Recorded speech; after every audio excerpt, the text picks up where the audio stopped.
What's up, Internet? How are you guys doing today? My name is Josh, and welcome to Little Eagle Gaming.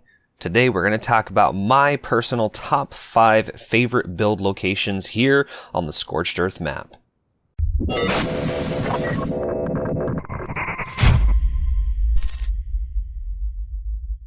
Our first location comes in at about 23.1, 46.4. It is this little ridge right here. We're going to go ahead and grab our map as well as our GPS.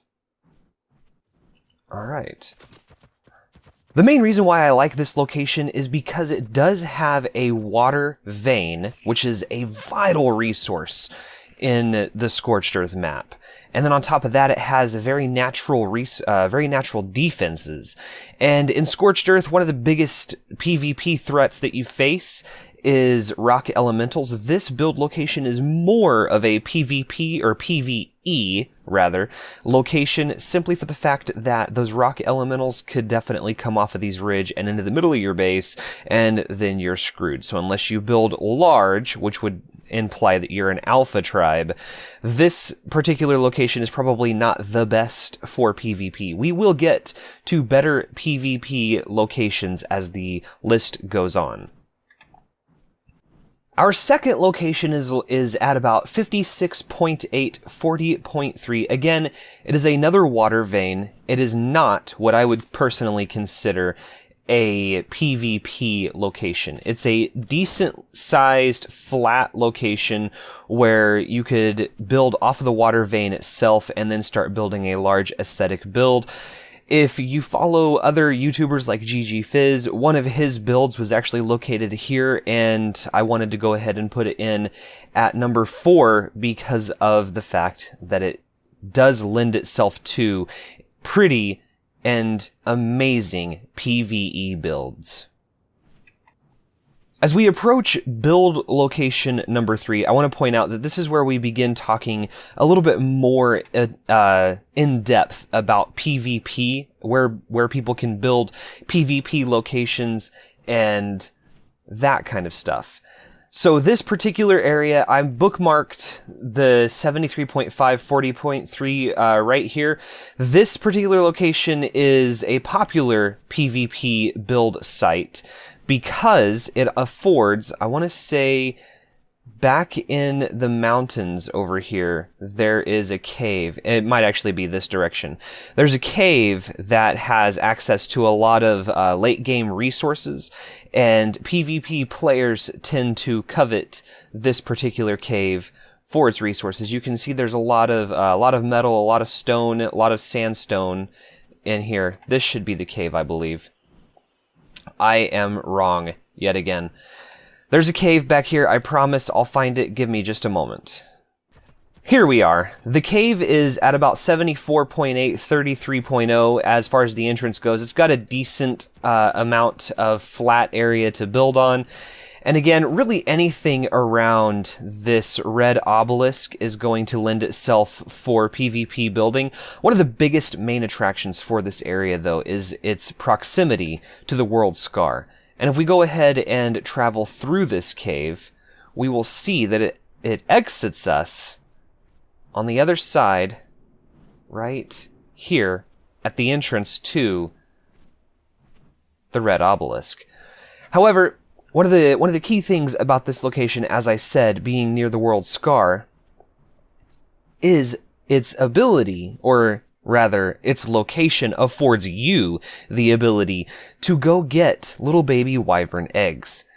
And on Scorched Earth, wyverns are pretty much the top tier predator, the top tier of really anything that you could possibly do in terms of dino taming, and they're pretty amazing mounts.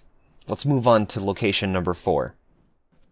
Location number 4, or the second place position on our list, is selected because of its PvP defense capabilities. And it is a tie for all of these large ridges that come up over here around the green obelisk.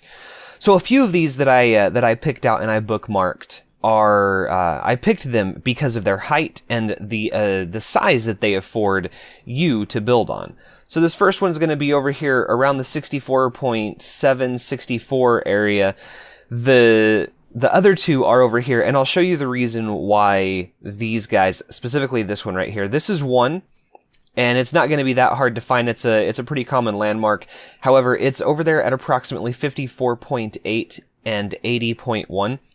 But the main one that I want to point out is this guy right here, because it has direct access to a lot of late game resources, and it's not too out of the question to consider building over here. Once you've got a couple of flyers, once you've got your defense, you could set up a dino pen down here. Look at all the metal that comes in over here, and then there's some oil nodes out here that you could place. You could place the little oil mining deals on. So this is an oil node right here. It should say, yeah, oil vein. So, and then on top of here, again, it's up, it's out of the way, and the reason why these high build locations that are practically inaccessible unless you have a flyer, the reason why these are so important in a PvP setting is because rock elementals are basically the turtle and Dodocurus of Scorched Earth, only they do massive amounts of damage. So let's go ahead and move on to location number 1 on my list.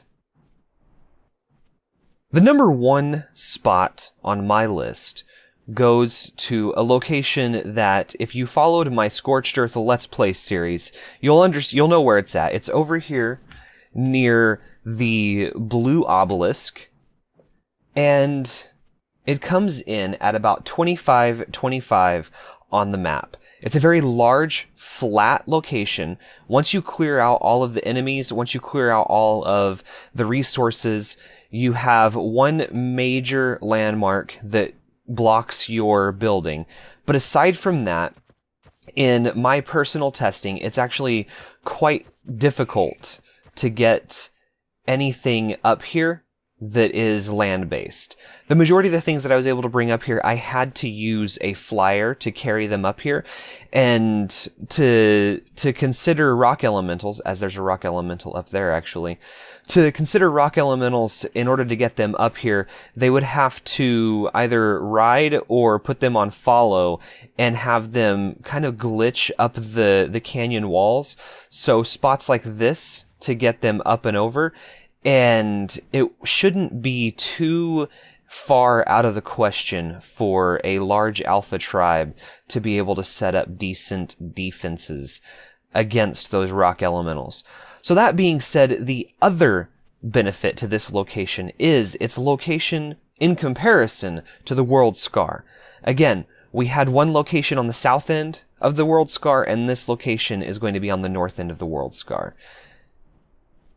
That's going to be it for this quick top 5 build locations here on the Scorched Earth map. Let me know what you guys think. Do you have a preferred build location that I didn't talk about?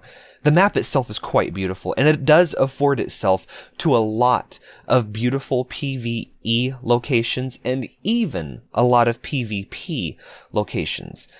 The beauty of Scorched Earth is that it adds an entirely new element to player survival, with heat strokes and sandstorms and lightning storms preventing technology from being used, and the type of dinosaurs that they've put onto this map.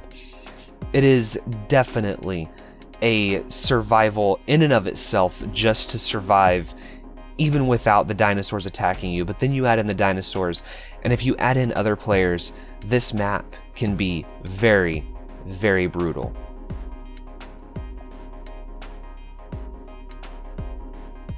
Hey, before you all go, I just wanted to take a moment to remind you that you can find me on social media, support me on Patreon, and subscribe here for more videos.